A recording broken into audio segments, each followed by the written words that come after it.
Last Sunday, I took part in the Pedal for Scotland bike ride from Glasgow to Edinburgh.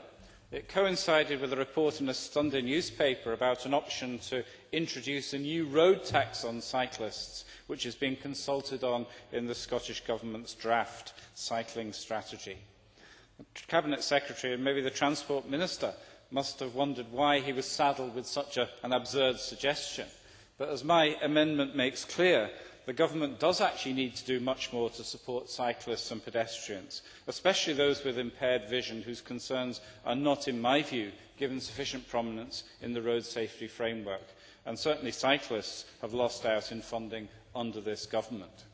When I first skimmed through the report, I felt it was a bit of a motherhood and apple pie document with little in it to disagree with. It represents the consensus of views of a number of agencies, including the police, about road safety issues, and its recommendations reflect the advice of an expert panel, as well as respondents to the consultation. When I read it again, however, I felt that, regrettably, the framework and the specific commitments that are listed in Chapter 10 don't really contain any radical new measures, which the evidence in other parts of the document suggests need to be considered.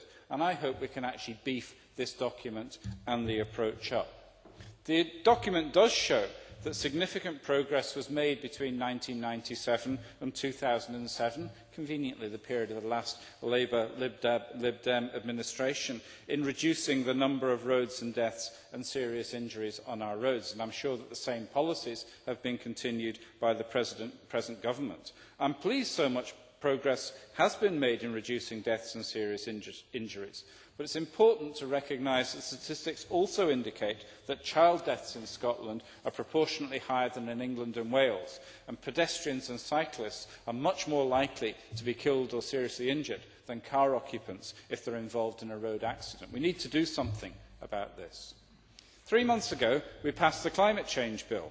Now, the Minister will be held to account for his efforts to reduce emissions and tackle global warming, and I recognise he can't be held accountable for the fact that our weather here in Scotland, even in summer, can be a disincentive to commuting by bike instead of by car.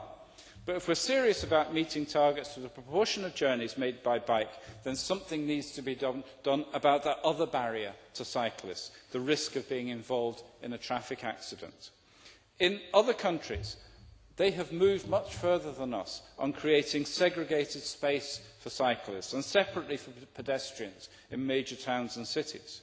There's provision for cyclists on routes linking settlement and secure storage for cyclists at railway stations. South of the border, cities such as Bristol, York and Southampton, and towns like Darlington have shown how the numbers of people cycling can be multiplied, leading to health benefits as well as reduced congestion. But we in Scotland, unfortunately, are a long way behind, and we can't blame the weather for that. We need to invest in cycling infrastructure and insist that road space is reallocated. Now, the Minister can say that all of this is a matter for local authorities, and it's true that local authorities have a major responsibility in taking forward specific schemes.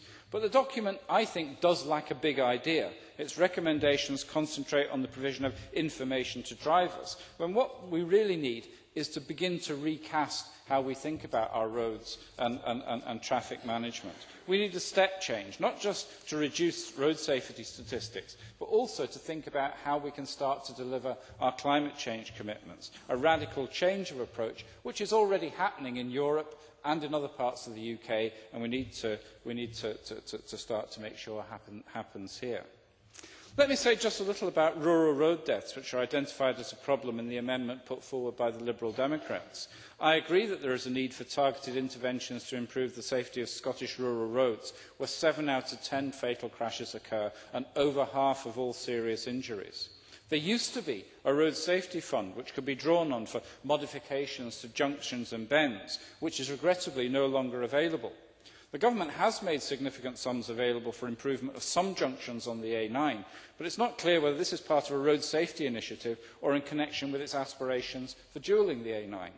And when you look at the A82, as people in Argyll often do, recognising that the £16 million that was set aside for upgrading the A82 still remains unspent, I think there really is a question about identifying how we can get money to deliver the road safety improvements in place as quickly as possible. It's regrettable, I think, that the Scottish Government is being unreasonably rigid by insisting that the money set aside for the 82 can only be spent on schemes that have very long engineering or planning lead times. The Minister actually did put forward one significant and straightforward measure which the evidence suggests could help significantly reduce the unacceptable number of road deaths. Not in this document, but elsewhere. The evidence suggests that a properly enforced speed limit of 50 miles an hour on all roads other than motorways and dual carriageways could have a dramatic effect on the number of people killed and seriously injured each year.